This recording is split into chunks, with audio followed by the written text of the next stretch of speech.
दोनों ऐसा ही करेंगे, फिर रोज हमें भोजन की क्या चिंता होगी। दूसरे दिन बुलबुल मीठे जामुन खाने के लिए बैठी हुई थी। कल तो मेरे अमृत किसी ने चोरी कर ली, आज तो मैं मजे मजे से जामुन खाऊंगी, वो भी अपना खिड़की बंद करके। फिर बुलबुल अपने खिड़की दरवाजे बंद कर लेती है और मीठे मीठे जामुन खाने लगती है। फिर बुलबुल अपने जामुन खत्म करने के बाद अपना खिड़की खोलती है। कालू जी, आज हम दोनों क्या खाएंगे? मुझे तो बहुत भूख लग रही है। लगता है वो बुलबुल के पास भी भोजन खत्म हो गया है। अब हम क्या करेंगे गौरी? मुझे भी बहुत भूख लग रही है। कालू जी, आज हम चिड़िया का भोजन चुरा कर लाएंगे। मेरे पास एक प्लान है। फिर गौरी कव्वी कालू को अपना सारा प्लान बताती है। कालू चिड़िया के घर जाता है। क्या हुआ कालू भैया, आप इतनी जल्दी में क्यों हो? किसान की पत्नी भर भर के दाना बांट रही है, तुम भी जाकर ले लो।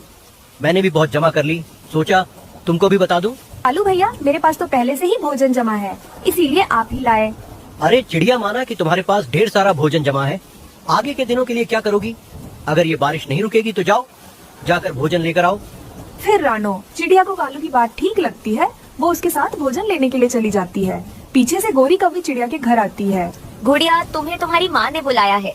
दाने का वजन बहुत ज्यादा हो गया है, इसलिए तुम भी अपनी माँ के पास जाओ और उनकी मदद करो। ये सुनकर गुड़िया इंसानों के बस्ती की तरफ चली जाती है।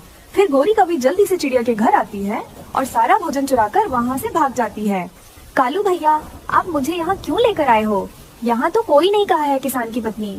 वो किसान की पत्नी चली गई होगी, वो क्या है ना, बारिश हो रही है ना शायद, इसलिए चलो हम घर वापस चलते हैं। वो दोनों घर वापस आ ही रहे थे, तभी धीरे धीरे उड़ती हुई गुड़िया नजर आती है। अरे गुड़िया बेटी, इतनी बारिश में तू यहाँ क्यों आई है? फिर गुड़िया अपनी माँ को सारी बात बताती है कि गौरी ने कैसे उसे यहाँ भेजा है। गुड़िया के ऐसे कहते ही कालू कौवा समझ जाता है और वहाँ से भाग जाता है। घर जाकर दोनों पति पत्नी बहुत खुश हो रहे थे। अरे मुझे तो पता ही नहीं कि वो छोटी चिड़िया ने अपने घर में इतना ज्यादा भोजन जमा कर रखा है। हाँ कालू जी, अब तो हमारे मजे ही मजे हैं। बारिश के मौसम में हम दोनों आराम से बैठकर भोजन खाया करेंगे। गुड़िया, मुझे अब समझ में आया कि गौरी और कालू ने हमसे झूठ बोला। उन्होंने हमारे घर का सारा भोजन चुरा लिया।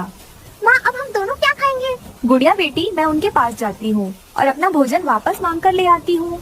फिर रानू उनके पास जाती है और अपना भोजन वापस मांगने लगती है।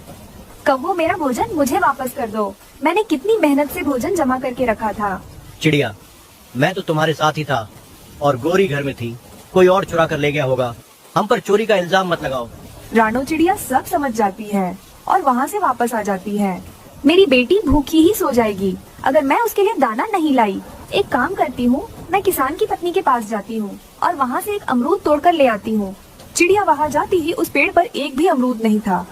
किसान की पत्नी चिड़िया को देख रही थी और वो जल्दी से उसके पास आती है। क्या बात है चिड़िया, तुम इतनी तेज बारिश में यहाँ क्यों आई हो? फिर चिड़िया